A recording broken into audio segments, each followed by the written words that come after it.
your Z Pod today. It's Happy Z backwards. Sirius XM. Sirius XM Satellite Radio.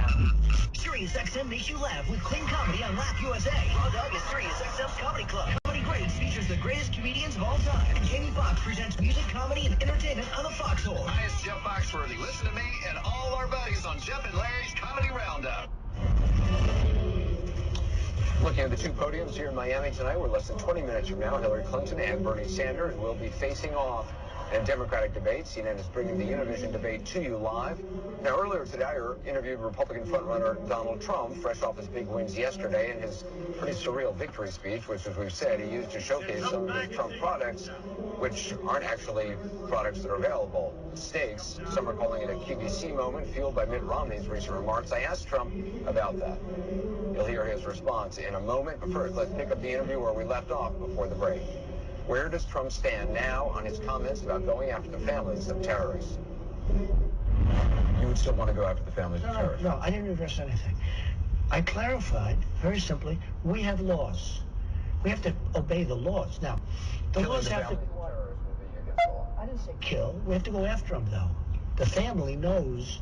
Look, you have a terrorist. Kidnapping them? You have a terrorist. We're going to have to do something, and it's the only way you're going to stop it.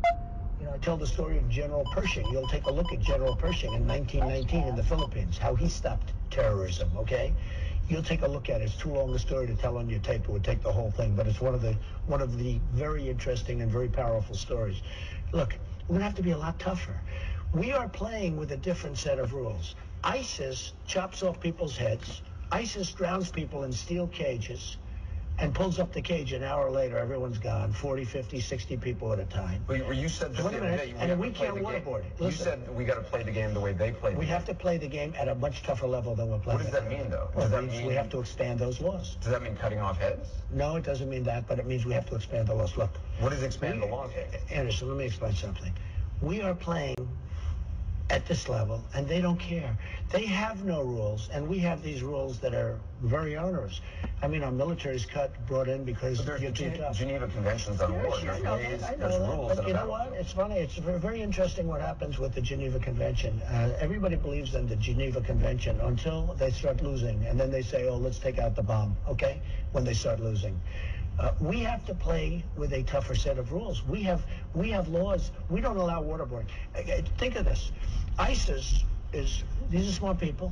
These are people that know the internet better than we do, and we're the ones that came up with it. ISIS is sitting around. They just chopped off 20 heads of Christians and others. They just drowned 40 people. After 1,000 feet, bear right onto Broadway Street. And do more than waterboarding. What is that specifically? We'll work on that with the generals. I'll work on it with the generals. I talked to General Michael Hayden. Sure. He says it's terrible that we talk that way. And you know what? That's why he's been fighting this war for many years, okay? He's a four-star general, former head of the CIA, former head of the NSA. He says your foreign policy idea is frightening. Oh, yeah, I know. Well, he frightens me. Because we've been fighting ISIS for many years, and this should have been over with quickly. So that's the problem. We have these people that they're frightened because I'm protecting the terrorists. Do you think the problem with fighting ISIS is that we're not using the same tactics that they are? We're not fighting it strongly enough. We have to end it, and we have to get back to rebuilding our country. Our infrastructure is falling apart. Our country is falling apart. Our bridges are falling down. 60% of our bridges are in dangerous condition, and we're spending trillions and trillions of dollars in the Middle East. We have to fight it viciously and swiftly, and we have to knock out ISIS. Now, I didn't want to go into Iraq, but the problem now is the way Obama got us out was a disaster. And if you remember, when we got out, and I said it on your show 2-3 years ago, I said, take the oil. Did I say take the oil? Yeah, you did. Okay. So when you say, so are you still in support of waterboarding and more? I am in total support of waterboarding. It's got to be within the law, but I have to expand the law because a lot of people think it's not within the law now because of this administration. So they're allowed to chop off heads, and we're not allowed to waterboard. Somehow we're at a big disadvantage. I will tell you that right now.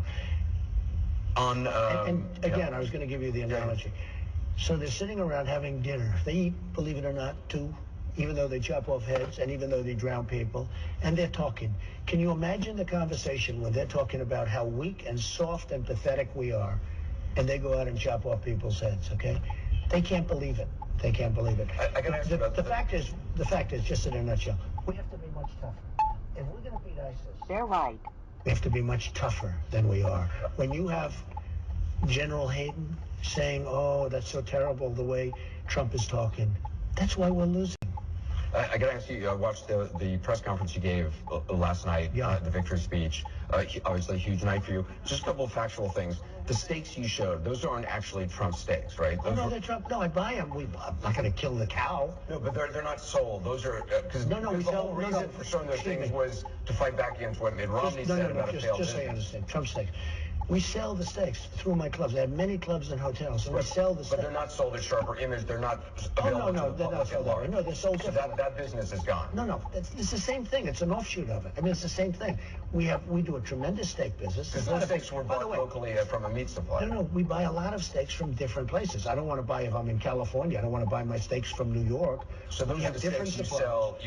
We have different suppliers. We sell the steaks, and largely to our hotels and our clubs and things like that. It's a small business. And the magazine you showed up, that's not the Trump magazine that Mitt Romney was talking about. Just so you understand, I've had many magazines. Every time I open a business, I'll sometimes open a magazine for a period of a year, get the business started, and then close it. Because people were pointing out today, saying, well, look, the items you were showing last night, in order to push back against Mitt Romney, the implication was that those are Trump steaks available nationwide somewhere. Those are Trump. Well, they are available nationwide. You can buy them at different places that I own. I own many, many places. You can buy them if you eat in a restaurant here. Worldwide, yeah. And you can't go to the internet and buy them. The magazine, that magazine's been with me for a long time, and you morph it in. But that's not the Trump magazine just so you understand, that Romney was talking about. I open up many magazines when I start a business, and I'll keep it open for a year or two until the business gets going. And after the business gets going, you close it up. It's like a lost leader, because frankly, you don't make any money with these magazines. Finally, the debate tomorrow night.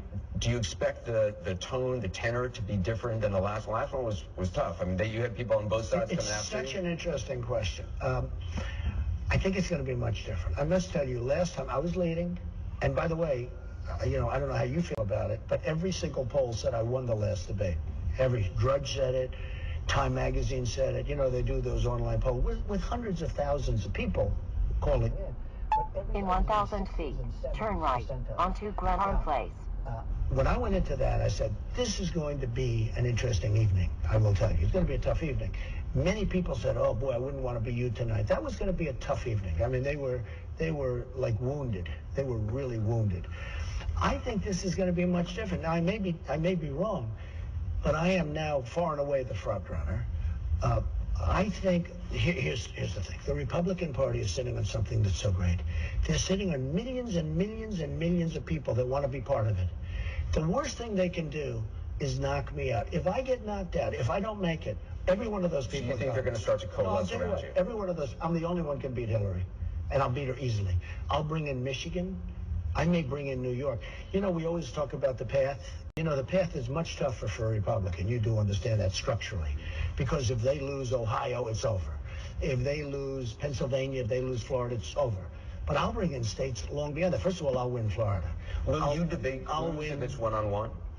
Yeah, it's fine. I mean, you would do a debate with Cruz. I don't think he's a good debater. I think he's frankly, the way I look at Ted, I think it's very phony.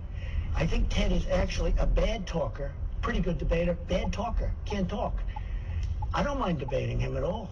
The problem is... Turn right at the traffic light. Then people say I'm not a nice person.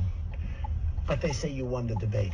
So bottom line, tomorrow night, you're expecting a different tone, but you'll be ready. I think it's going to be softer, but I'll be ready. I mean, I think that Marco is going to be a different person. Marco's been, mortally wounded. Questions, will Marco even be there? I hope he makes the right decision. I'm not going to make the decision for him. But Marco's been, pretty badly wounded. It'll be interesting to see what happens.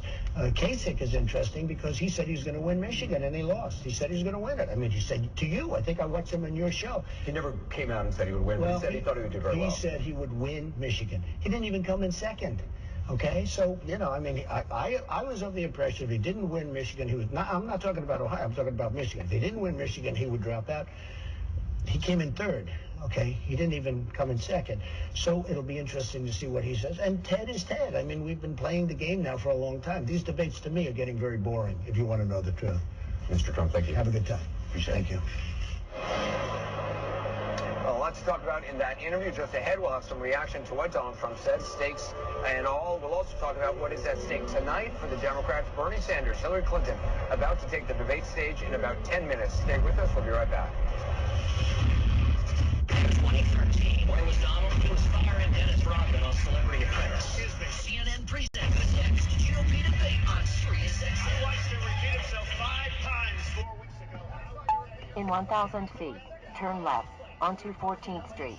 Then, arrive at your destination on the right. Republican Party. Hear the debate live tomorrow at 8:30 p.m. East on CNN, Sirius XM 116, and hear your reactions from all sides afterward on the Sirius XM Politics channels. Hi, Alan Thicke here. For those of you engrossed with your Twitter and Instagram and Facebook accounts, there's an old school approach. You know, it's a thing called a letter that they put in a thing called a mailbox. That's fun, unless it's from the IRS, because that probably means you owe back taxes. But here's the good news. It's an IRS program called the Fresh Start Initiative, which can significantly lower your tax debt. Find out if you qualify. Call Optima Tax Relief. Hashtag good advice. Call 800-613-8836. 800-613-8836. Optima Tax Relief. Sometimes, market volatility can seem like a wild roller coaster ride. The same can be said for cigar prices. One day they're low, the next day they're high. It's enough to make you dizzy. At FamousSmoke.com, we're bullish on keeping your premium cigar investment on an even keel and your humidor filled with steady growth. Right now, FamousSmoke.com is offering $10 cash back on any order of $50 or more. That means you could see an ROI of up to 20% on hundreds of the world's best premium cigar brands, humidors, and accessories. When it comes to making a safe cigar investment, Famous is your port in a storm of chaotic cigar prices. Go to FamousSmoke.com and click the business button to take advantage of this aggressive cashback offer. Stocks may be unpredictable, but you can always rely on Famous for cigar market prices, stability, and savings. FamousSmoke.com, where your dollars make sense. I've always had the dream, my whole life. I wanted to live on waterfront property. My favorite thing is just that little sound of that motor going by in the distance. And then about a minute later, the waves come out and make the old rickety deck squeak a little bit. It's where I want to be. Turn left at the traffic light. Then, arrive at your destination on the right. Whatever home means to you, Zillow can help you find it. Are you hiring? Do you know where to post your job to find the best candidates? You have reached your destination on the right. If you want to find the perfect hire, you need to post your job on all the top job sites. And now you can. With ZipRecruiter.com, you can post your job to 100 plus job sites, including social media networks like Facebook and Twitter, all with a single click. Find candidates in any city or industry nationwide. Just post once and watch your qualified candidates roll in to ZipRecruiter's easy-to-use interface. No juggling emails or calls to your office. Quickly screen candidates, rate them, and